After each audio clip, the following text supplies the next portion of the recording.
Hello friends, welcome to Sam's kitchen. આજે હું restaurant style રાજમા અને ચાવલની રેસીપી લઈને આવી છું. આ નોર્થ ઇન્ડિયાની એક ફેમસ ડિશ છે અને આ ડિનર માટે પણ એકદમ પરફેક્ટ મેલ છે. અને આમ પણ અત્યારે વન પોટ મેલનો પણ ખૂબ જ ક્રેઝ ચાલી રહ્યો છે. તો આ વન પોટ મેલ તરીકે પણ આપણે એને ડિનરમાં લઈ શકીએ છીએ. તો જોઈ લઈએ આપણે રેસ્ટોરન્ટ સ્ટાઇલ રાજમા બનાવવા માટે અહીંયા મેં 1 કપ રાજમા લીધા છે. આ રાજમા મેં પલાળી લીધા છે. આને 7 થી 8 કલાક કે ઓવરનાઇટ પલાળી રાખવાના છે. આવી રીતે સરસ દાણાને પ્રેસ કરીએ અને ઇઝીલી પ્રેસ થઈ જાય પછી આ રાજમાને આપણે પ્રેશર કૂક કરી લઈશું. પલાળેલા રાજમામાંથી તેનું પાણી કાઢી અને રાજમાને કુકરમાં લઈ લઈશું. પછી રાજમા ડૂબે તેનાથી થોડુંક ઉપર પાણી આવે તેટલું પાણી આપણે લઈ લઈશું. પછી અડધી ટેબલસ્પૂન મીઠું, મસાલા, 1 તમાલપત્ર, 1 બાદિયો અને 1 તજની સ્ટીક લીધી છે. તેનાથી બધો જ મસાલો રાજમામાં સરસ ભળી જશે. આને મીડિયમ ગેસ ઉપર 6 થી 7 વિસલ વગાડી લઈશું. રાજમા આપણા બફાય ત્યાં સુધી આપણે ચોખા પલાળી લઈએ. મેં 1 કપ બાસમતી ચોખા લીધા છે. તમે રાઈસ કરવા માટે કોઈ પણ ચોખાનો યુઝ કરી શકો છો. ચોખાને 10 થી 15 મિનિટ માટે જ પલાળવાના છે. 15 મિનિટ પછી આપણા ચોખા એકદમ પલળી ગયા છે. હવે તેને પાણીથી સરસ ધોઈ અને કુકરમાં લઈ લઈશું. ચોખાનું બધું જ પાણી નિતારી અને કુકરમાં લઈ લીધું છે. અત્યારે હું આ ભાત કુકરમાં બનાવું છું. તમે તેને છૂટો પણ બનાવી શકો છો. એ ભાત બનાવવા માટે આપણે જે કપના માપથી ચોખા લીધા હોય તેનાથી આપણે 2 ગણું પાણી જે છે એ આ ચોખામાં આપણે ઉમેરવાનું છે.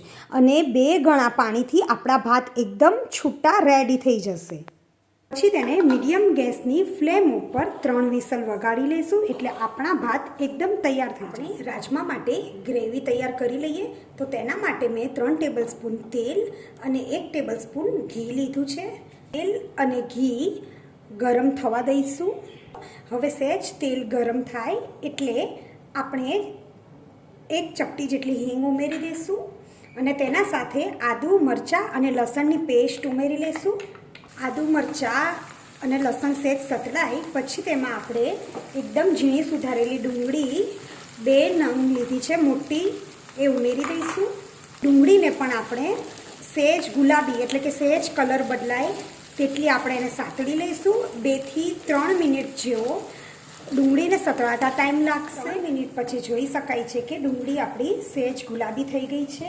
ટમેટાની 2 નંગ કાચા ટમેટાની પ્યોરી કરેલી છે તે આપણે ઉમેરી દઈશું અને અહીંયા આને બરાબર મિક્સ કરી લગભગ 4 થી 5 મિનિટ સુધી બધી જ ગ્રેવીને આપણે થવા દઈશું એટલે તેલ છૂટું પડી જશે.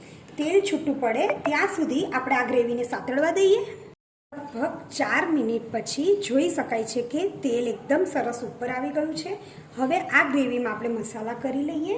ટેબલસ્પૂન ધાણા જીરું, 1/2 ટેબલસ્પૂન હળદર,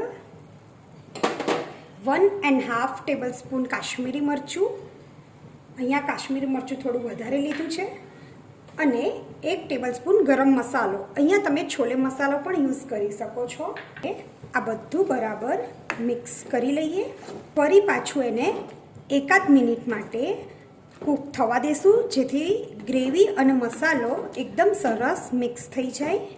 હવે આમાં બાફેલા રાજમા ઉમેરી દઈશું. તમાલપત્ર અહીંયા મેં કાઢી લીધું છે એ પાણી સાથે જ ઉમેરવાના છે.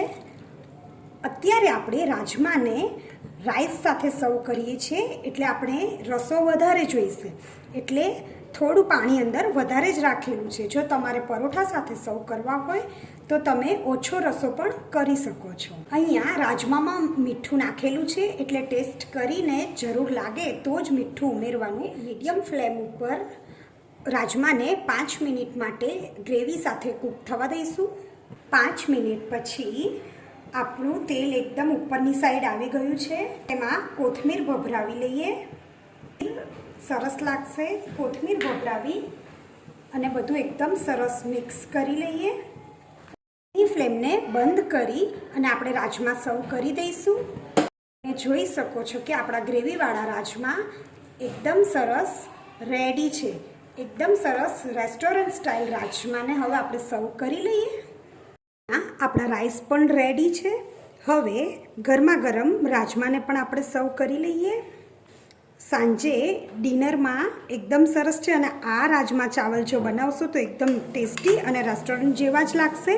હવે આપણે તેને ગાર્નિશ કરી દઈશું લીંબુની સ્લાઇસથી અને ઓનિયન રિંગ્સ મૂકી દઈશું. મારો વિડીયો ગમ્યો હોય તો તમે શેર, લાઇક અને સબસ્ક્રાઈબ જરૂરથી કરજો અને જરૂરથી ઘરે એકવાર આ રેસીપી ટ્રાય કરજો. Bye bye.